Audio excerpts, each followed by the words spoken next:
ನಮಸ್ತೆ ಎಲ್ಲರಿಗೂ, ಹೇಗಿದ್ದೀರಾ ಎಲ್ಲರೂ? ನಾನು ನಿಮ್ಮ Vijayalakshmi. Welcome back to my YouTube channel food for good. ಇವತ್ತು ನಾನು ಸ್ವರ್ಣಗಡ್ಡೆ ಮತ್ತು ಕಡಲೆ ಗಸಿ ಮಾಡ್ತಾಯಿದ್ದೀನಿ. ಇದಕ್ಕೆ ನಮ್ಮ ಕಡೆ ಕೇನೆ ಅಂತ ಹೇಳ್ತಾರೆ. ಬನ್ನಿ ಹೇಗೆ ಮಾಡೋದು ಅಂತ ನೋಡ್ಕೊಂಬರೋಣ.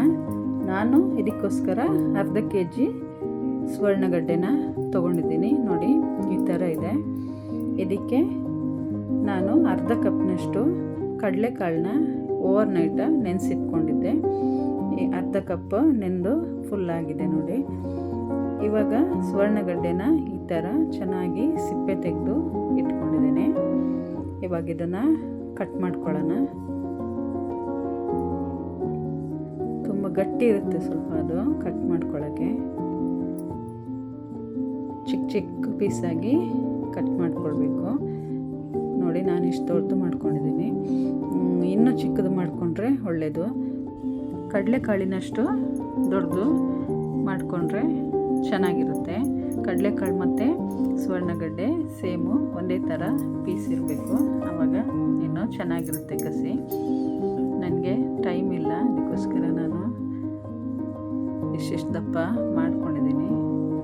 ನೋಡಿ, ಎಲ್ಲದನ್ನು ಒಂದೇ ಥರ ಕಟ್ ಮಾಡ್ಕೊಳ್ಳೋಣ.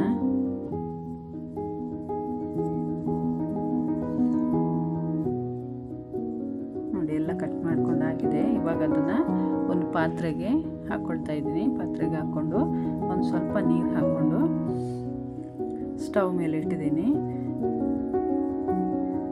ಇವಾಗ ಇದನ್ನು ನೋಡಿ, ಒಂದು ಕುದಿ ಬಂದಿದೆ ಅಷ್ಟೇ. ಇವಾಗ ಇದನ್ನು ಪೀಸ್ಗಳನ್ನ ಮಾತ್ರ ನಾನು ಬೇರೆ ತೆಕ್ಕೊಳ್ತಾ ಇದ್ದೀನಿ, ಸ್ಟವ್ ಆಫ್ ಮಾಡಿ. ಇದು ಯಾಕಂದರೆ ಸ್ವರ್ಣಗಡ್ಡೆ ತಿನ್ನಬೇಕಾದ್ರೆ ಬಾಯಿ ಗಂಟ್ಲೆಲ್ಲ ಒಂಥರ ಕೆರೆದಂಗೆ ಆಗುತ್ತೆ.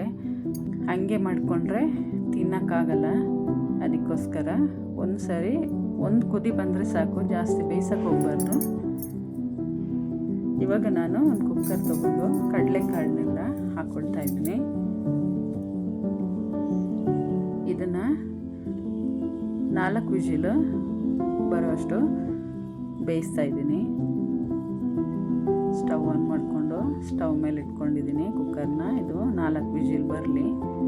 ಇವಾಗ ಈ ಕಡೆ ಸ್ಟವ್ ಆನ್ ಮಾಡಿಕೊಂಡು ನಾನು ಒಂದು ಮಣ್ಣಿನ ಪಾತ್ರೆನ ಇಟ್ಕೊಂಡಿದ್ದೀನಿ. ಅದಕ್ಕೆ 2 ಸ್ಪೂನು ಬಿಳಿ ಎಳ್ಳು ಹಾಕ್ಕೊಳ್ತಾ ಇದ್ದೀನಿ. ಅದನ್ನು ಹಾಗೆ ಮೀಡಿಯಮ್ ಉರಿಲಿ ಫ್ರೈ ಮಾಡ್ಕೊಳ್ಬೇಕು. ಜೋರು ಇಟ್ಕೊಳ್ಬಾರ್ದು, ಅದು ಸೀದೋಗ್ಬಾರ್ದು ಯಾವುದೇ ಕಾರಣಕ್ಕೂ. ಸೀದೋದ್ರೆ ಟೇಸ್ಟ್ ಚೇಂಜ್ ಆಗುತ್ತೆ. ಅದಕ್ಕೇ ಅರ್ಧ ಸ್ಪೂನಷ್ಟು ಸಾಸಿವೆ, ಒಂದು 15 ಕರಿಬೇವಿನ ಎಲೆ, ಅದೇ ರೀತಿ 1 ಕಪ್ನಷ್ಟು ತೆಂಗಿನಕಾಯಿ ತುರಿ, ಹಾಗೆ 2 ಸ್ಪೂನಷ್ಟು ಸಾಂಬಾರು ಪುಡಿ ನಾನು ಮನೇಲಿ ಮಾಡಿಟ್ಕೊಂಡಿರೋದನ್ನ ಹಾಕ್ಕೊಳ್ತಾ ಇದ್ದೀನಿ. ಹಾಕ್ಕೊಂಡು ಹಾಗೆ ಫ್ರೈ ಮಾಡ್ಕೊಳ್ತಾ ಇದ್ದೀನಿ. ನೋಡಿ, ಗಮ್ ಅಂತ ಇದೆ. ಇವಾಗ ಸ್ಟವ್ ಆಫ್ ಮಾಡಿಕೊಂಡು ಒಂದು ಬೇರೆ ತಟ್ಟೆಗೆ ಟ್ರಾನ್ಸ್ಫರ್ ಮಾಡ್ಕೊಳ್ತಾ ಇದ್ದೀನಿ. ಇದನ್ನು ಹಾರಕ್ಕೆ ಇಟ್ಕೊಳ್ಳೋಣ. ಇದು ತಣ್ಣಗಾದ್ಮೇಲೆ ಒಂದು ಮಿಕ್ಸಿ ಜಾರ್ ತೊಗೊಂಡು ಅದನ್ನು ಹಾಕ್ಕೊಳ್ತಾ ಇದ್ದೀನಿ. ಈ ಬಿಳಿ ಎಳ್ಳು ಹಾಕೋದ್ರಿಂದ ನಮಗೆ ಒಳ್ಳೆ ಟೇಸ್ಟ್ ಕೊಡುತ್ತೆ. ಒಂದು ನಿಂಬೆಹಣ್ಣು ಗಾತ್ರದಷ್ಟು ಹುಣಸೆ ಹಣ್ಣನ್ನ ಹಾಕ್ಕೊಳ್ತಾ ಇದ್ದೀನಿ. ಅದಕ್ಕೆ ಮುಳುಗುವಷ್ಟು ನೀರು ಹಾಕಿ ನುಣ್ಣಗೆ ರುಬ್ಕೊಂಬರ್ಬೇಕು. ನಾನು ಆವಾಗಲೇ ಕಡಲೆ ಬೇಯಕ್ಕೆ ಇಟ್ಕೊಂಡಿದ್ದೆ. ಅದನ್ನು 4 ವಿಜಿಲ್ ಆದಮೇಲೆ ಓಪನ್ ಮಾಡಿ ಅದಕ್ಕೇ ಸುವರ್ಣಗಡ್ಡೆನೂ ಹಾಕ್ಕೊಂಡು 1 ವಿಜಿಲ್ ಕೂಗಿಸ್ದೆ. ನೋಡಿ, ಇಷ್ಟು ಬೆಂದಿದೆ. 2 ಒಟ್ಟಿಗೆ ಹಾಕೋಬಾರ್ದು ಕುಕ್ಕರ್ಗೆ, ಯಾಕಂದರೆ ಸ್ವರ್ಣಗಡ್ಡೆ ಬೆಂದು ಹೋಗುತ್ತೆ. ಅದಕ್ಕೋಸ್ಕರ 4 ವಿಜಿಲ್ ಮಾಡಿಸಿ ಆಮೇಲೆ 1 ವಿಜಿಲ್ ಸ್ವರ್ಣಗಡ್ಡೆನ ಹಾಕಿ ಕೂಗಿಸಿದ್ದೀನಿ. ಇವಾಗ ಇದನ್ನು ಮಣ್ಣಿನ ಪಾತ್ರೆ ತೊಗೊಂಡು ಅದಕ್ಕೆ ಎಲ್ಲ ಹಾಕ್ಕೊಂಡು 1 ರಿಂದ 1.5 ಸ್ಪೂನಷ್ಟು ಉಪ್ಪು ಹಾಕ್ಕೊಳ್ತಾ ಇದ್ದೀನಿ. ಇದು ಒಂದು ಕುದೀಲಿ, ಯಾಕಂದರೆ ಉಪ್ಪು ಹಾಕಿದ್ದೀವಲ್ವ, ಸ್ವಲ್ಪ ಎಳ್ಕೊಳ್ಳಿ ಸ್ವರ್ಣಗಡ್ಡೆಗೆ ಮತ್ತು ಕಡಲೆಕಾಳಿಗೆ. ನೋಡಿ, ಒಂದು ಕುದಿ ಬಂದಿದೆ. ಇವಾಗ ಇದಕ್ಕೆ ನಾವು ರುಬ್ಬಿಟ್ಕೊಂಡಿರೋಂತಹ ಮಸಾಲೆನ ಹಾಕ್ಕೊಳ್ತಾ ಇದ್ದೀನಿ. ಮಸಾಲೆನ ಯಾವತ್ತೂ ನುಣ್ಣಗೆ ರುಬ್ಕೊಂಬರ್ಬೇಕು. ಇದಕ್ಕೆ ಈರುಳ್ಳಿ ಬೆಳ್ಳುಳ್ಳಿ ಏನೂ ಹಾಕಿಲ್ಲ, ಬರೀ ನಾನು ಮಾಡಿಟ್ಕೊಂಡಿರೋ ಸಾಂಬಾರು ಪುಡಿ ಮತ್ತು ಎಳ್ಳು, ಸಾಸಿವೆ, ತೆಂಗಿನಕಾಯಿ ಅಷ್ಟೇ ಹಾಕಿದ್ದೀನಿ. ಆಮೇಲೆ ಹುಣಸೆಹಣ್ಣು ಸ್ವಲ್ಪ ಜಾಸ್ತಿನೇ ಹಾಕಬೇಕು, ಯಾಕಂದರೆ ಇದು ತಿನ್ನಬೇಕಾದ್ರೆ ಬಾಯಿ ತುರಿಸ್ದಂಗೆ ಆಗುತ್ತಲ್ಲ, ಅದಕ್ಕೋಸ್ಕರ ಹುಣಸೆಹಣ್ಣು ಸ್ವಲ್ಪ ಜಾಸ್ತಿನೇ ಹಾಕಬೇಕು. ನಾನು ಒಂದು ಸಣ್ಣ ನಿಂಬೆಹಣ್ಣಿನ ಗಾತ್ರದಷ್ಟು ಹಾಕಿದ್ದೀನಿ ನೋಡಿ. ಈ ಹದಕ್ಕೆ ಮಾಡಿ ಕುದಿಸೋಣ. ಅದು ಕುದ್ದೆಲ್ಲ ಆದಮೇಲೆ ಸ್ವಲ್ಪ ಗಟ್ಟಿ ಆಗುತ್ತೆ, ಅದಕ್ಕೋಸ್ಕರ ಚೆನ್ನಾಗಿ ಒಂದು 5 ನಿಮಿಷ ಕುದಿಸ್ಬೇಕು. ಇವಾಗ ಕೊತ್ತಂಬರಿ ಸೊಪ್ಪನ್ನು ಹಾಕ್ಕೊಂಡೆ. 5 ನಿಮಿಷ ಕುದ್ದಿದೆ ಸಾಕು. ಅದನ್ನು ಎತ್ತಿಟ್ಕೊಂಡು ಇವಾಗ ಅದಕ್ಕೊಂದು ಒಗ್ಗರಣೆ ಕೊಡೋಣ.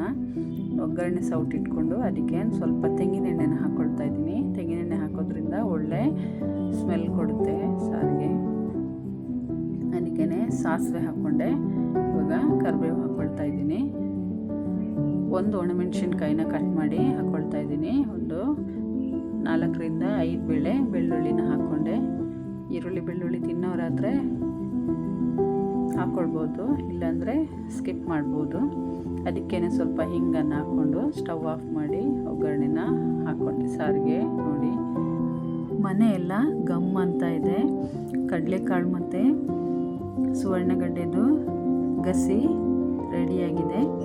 ತುಂಬ ಚೆನ್ನಾಗಿ ಬಂದಿದೆ. ಈ ಸುವರ್ಣಗಡ್ಡೆ ಜೀರ್ಣಕ್ರಿಯೆಗೆ ತುಂಬಾ ಸಹಾಯ ಮಾಡುತ್ತೆ. ಅದೇ ರೀತಿ ಇದರಲ್ಲಿ ಪೊಟ್ಯಾಷಿಯಮ್ ಇರೋದ್ರಿಂದ ಬ್ಲಡ್ ಪ್ರೆಷರ್ಗೂ ಕಂಟ್ರೋಲ್ ಮಾಡುತ್ತೆ. ಹಾಗೂ ಇದರಲ್ಲಿ ಫೈಬರ್ ಇರೋದ್ರಿಂದ ತೂಕ ಇಳಿಸೋಕ್ಕೂ ಸಹಾಯ ಮಾಡುತ್ತೆ. ಚರ್ಮ ಮತ್ತು ಕೂದಲಿನ ಆರೋಗ್ಯಕ್ಕೂ ಈ ಸುವರ್ಣಗಡ್ಡೆ ತುಂಬಾ ಒಳ್ಳೆಯದು. ಈ ರೆಸಿಪಿ ನಿಮಗೆ ಇಷ್ಟ ಆಗಿದ್ದರೆ ಒಂದು ಲೈಕ್ ಕೊಡಿ. ಈ ಸುವರ್ಣಗಡ್ಡೆ ಮತ್ತು ಕಡಲೆಕಾಳಿನ ಗಸಿ ತುಂಬಾ ಟೇಸ್ಟು, ತುಂಬಾ ಚೆನ್ನಾಗಿರುತ್ತೆ. ಖಂಡಿತ ನೀವು ಇದನ್ನು ಟ್ರೈ ಮಾಡಿ ನೋಡಿ. ರೈಸ್ ಜೊತೆ, ಚಪಾತಿ ಜೊತೆ, ರೊಟ್ಟಿ ಜೊತೆ ಎಲ್ಲದ್ರ ಜೊತೆನೂ ಒಳ್ಳೆ ಕಾಂಬಿನೇಷನ್ನು. ನಮ್ಮ ಚಾನಲ್ನ ಸಬ್ಸ್ಕ್ರೈಬ್ ಮಾಡಿ, ಪಕ್ಕದಲ್ಲೇ ಬರೋವಂಥ ಬೆಲ್ಲೈಕನ್ನು ಕ್ಲಿಕ್ ಮಾಡಿ. ಇದರಿಂದ ನಾನು ಹಾಕೋ ಎಲ್ಲ ವೀಡಿಯೋಗಳದ್ದು ನೋಟಿಫಿಕೇಷನ್ನು ನಿಮಗೆ ಬರುತ್ತೆ. ಇನ್ನೊಂದು ಹೊಸ ರೆಸಿಪಿ ಜೊತೆ ಮುಂದಿನ ವೀಡಿಯೋದಲ್ಲಿ ಸಿಗೋಣ. Thank you for watching.